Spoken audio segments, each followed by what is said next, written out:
Baruch 4. She is the book of the commandments of God, and the law that endures forever. All who hold her fast will live, and those who forsake her will die. Turn, O Jacob, and take her. Walk toward the shining of her light. Do not give your glory to another, or your advantages to an alien people. Happy are we, O Israel, for we know what is pleasing to God. Encouragement for Israel. Take courage, my people, O memorial of Israel. It was not for destruction that you were sold to the nations, but you were handed over to your enemies, because you angered God. For you provoked him who made you, by sacrificing to demons and not to God. You forgot the everlasting God, who brought you up, and you grieved Jerusalem, who reared you. For she saw the wrath that came upon you from God, and she said, Hearken, you neighbors of Zion. God has brought great sorrow upon me. For I have seen the captivity of my sons and daughters, which the everlasting brought upon them. With joy I nurtured them, but I sent them away with weeping and sorrow. Let no one rejoice over me, a widow, and bereaved of many. I was left desolate because of the sins of my children, because they turned away from the law of God. They had no regard for his statutes. They did not walk in the ways of God's commandments, nor tread the paths of discipline in his righteousness. Let the neighbors of Zion come. Remember the capture of my sons and daughters, which the everlasting brought upon them. For he brought against them a nation from afar, a shameless nation, of a strange language, who had no respect for an old man, and had no pity for a child. They led away the widow's beloved sons, and bereaved the lonely woman of her daughters. But I, how can I help you? For he who brought these calamities upon you, will deliver you from the hand of your enemies. Go, my children, go. For I have been left desolate. I have taken off the robe of peace, and put on the sackcloth of my supplication. I will cry to the everlasting all my days. Take courage, my children, cry to God, and he will deliver you from the power and hand of the enemy. For I have put my hope in the everlasting to save you, and joy has come to me from the Holy One, because of the mercy which soon will come to you from your everlasting Saviour. For I sent you out with sorrow and weeping, but God will give you back to me with joy and gladness forever. For as the neighbors of Zion have now seen your capture, so they soon will see your salvation by God, which will come to you with great glory, and with the splendor of the everlasting. My children, endure with patience the wrath that has come upon you from God. Your enemy has overtaken you, but you will soon see their destruction, and will tread upon their necks. My tender sons have traveled rough roads. They were taken away like a flock carried off by the enemy. Take courage, my children, and cry to God, for you will be remembered by him who brought this upon you. For just as you purposed to go astray from God, return with tenfold zeal to seek him. For he who brought these calamities upon you will bring you everlasting joy with your salvation. Jerusalem is assured of help. Take courage, O Jerusalem, for he who named you will comfort you. Wretched will be those who afflicted you, and rejoiced at your fall. Wretched will be the cities which your children served as slaves. Wretched will be the city which received your sons. For just as she rejoiced at your fall, and was glad for your ruin, so she will be grieved at her own desolation. And I will take away her pride in her great population, and her insolence will be turned to grief. For fire will come upon her from the everlasting for many days, and for a long time she will be inhabited by demons. Look toward the east, O Jerusalem, and see the joy that is coming to you from God. Behold, your sons are coming, whom you sent away. They are coming, gathered from east and west, at the word of the Holy One, rejoicing in the glory of God. Baruch 5. Take off the garment of your sorrow and affliction, O Jerusalem, And put on forever the beauty of the glory from God. Put on the robe of the righteousness from God. Put on your head the diadem of the glory of the everlasting. For God will show your splendor everywhere under heaven. For your name will forever be called by God. Peace of righteousness and glory of godliness. Arise, O Jerusalem, stand upon the height. And look toward the east. And see your children gathered from west and east. At the word of the Holy One. Rejoicing that God has remembered them. For they went forth from you on foot. Led away by their enemies. But God will bring them back to you. Carried in glory, as on a royal throne. For God has ordered that every high mountain and the everlasting hills be made low. And the valleys filled up, to make level ground. So that Israel may walk safely in the glory of God. The woods and every fragrant tree have shaded Israel at God's command. For God will lead Israel with joy. In the light of his glory. With the mercy and righteousness that come from him. Baruch 6. The letter of Jeremiah. A copy of a letter which Jeremiah sent to those who were to be taken to Babylon as captives by the king of the Babylonians, to give them the message which God had commanded him. The people face a long captivity. Because of the sins which you have committed before God, you will be taken to Babylon as captives by Nebuchadnezzar, king of the Babylonians. Therefore when you have come to Babylon you will remain there for many years, for a long time, up to 7 generations, after that I will bring you away from there in peace. Now in Babylon you will see gods made of silver and gold and wood, which are carried on men's shoulders and inspire fear in the heathen. So take care not to become at all like the foreigners or to let fear for these gods possess you, when you see the multitude before and behind them worshipping them. But say in your heart, it is thou, O Lord, whom we must worship. For my angel is with you, and he is watching your lives. The helplessness of idols.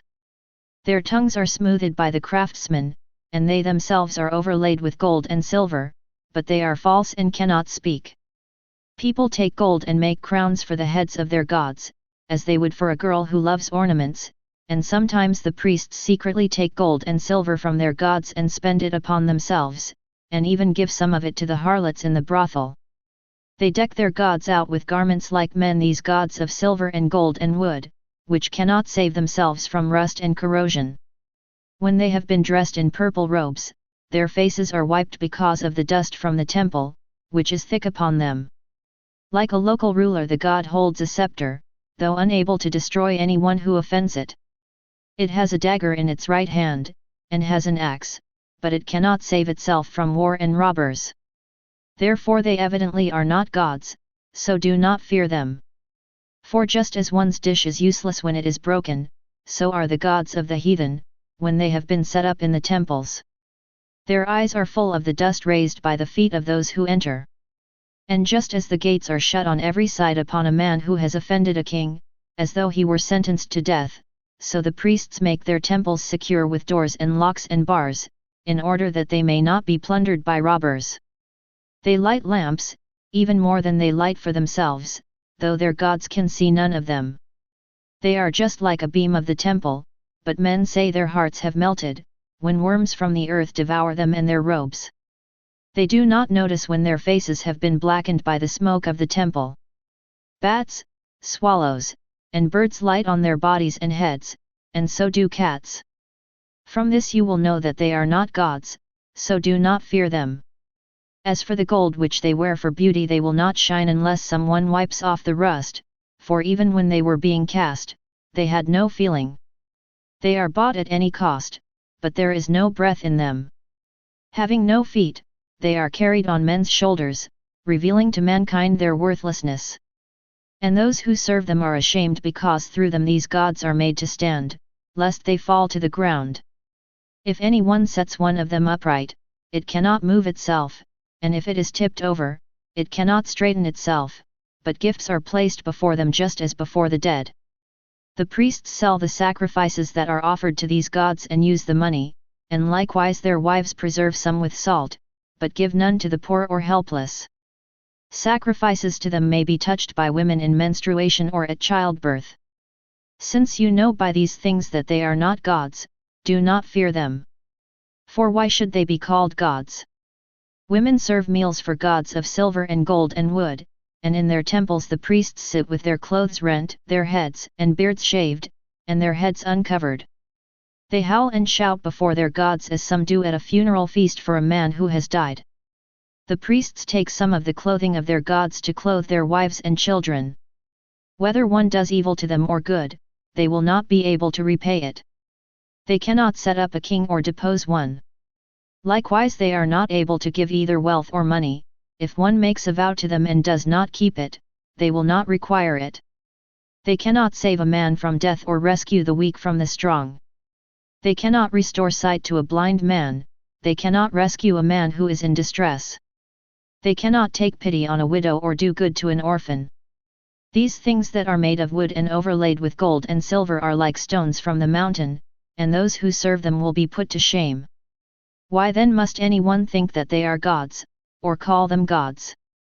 The foolishness of worshipping idols.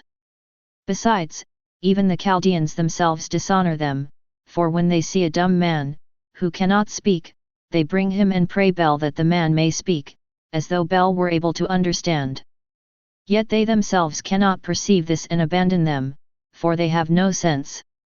And the women, with cords about them, sit along the passageways, burning bran for incense, and when one of them is led off by one of the passers-by and is lain with, she derides the woman next to her, because she was not as attractive as herself and her cord was not broken.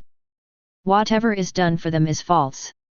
Why then must anyone think that they are gods, or call them gods? They are made by carpenters and goldsmiths, they can be nothing but what the craftsmen wish them to be. The men that make them will certainly not live very long themselves.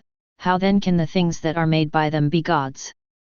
They have left only lies and reproach for those who come after. For when war or calamity comes upon them, the priests consult together as to where they can hide themselves and their gods. How then can one fail to see that these are not gods, for they cannot save themselves from war or calamity? Since they are made of wood and overlaid with gold and silver, it will afterward be known that they are false. It will be manifest to all the nations and kings that they are not gods but the work of men's hands, and that there is no work of God in them. Who then can fail to know that they are not gods?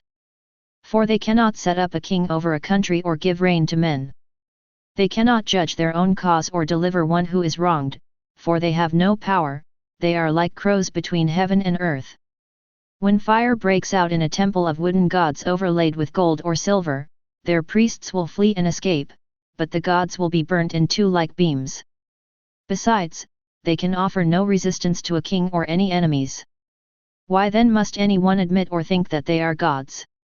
Gods made of wood and overlaid with silver and gold are not able to save themselves from thieves and robbers. Strong men will strip them of their gold and silver and of the robes they wear, and go off with this booty, and they will not be able to help themselves. So it is better to be a king who shows his courage, or a household utensil that serves its owner's need, than to be these false gods, better even the door of a house that protects its contents, than these false gods, better also a wooden pillar in a palace, than these false gods. For sun and moon and stars, shining and sent forth for service, are obedient. So also the lightning, when it flashes, is widely seen, and the wind likewise blows in every land. When God commands the clouds to go over the whole world, they carry out his command. And the fire sent from above to consume mountains and woods does what it is ordered. But these idols are not to be compared with them in appearance or power. Therefore one must not think that they are gods nor call them gods, for they are not able either to decide a case or to do good to men. Since you know then that they are not gods, do not fear them. For they can neither curse nor bless kings, they cannot show signs in the heavens and among the nations, or shine like the sun or give light like the moon. The wild beasts are better than they are, for they can flee to cover and help themselves. So we have no evidence whatever that they are gods, therefore do not fear them. Like a scarecrow in a cucumber bed, that guards nothing, so are their gods of wood, overlaid with gold and silver.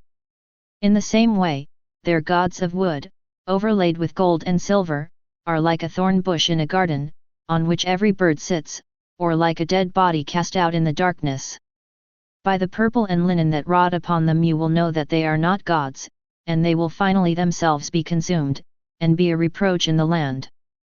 Better therefore is a just man who has no idols, for he will be far from reproach.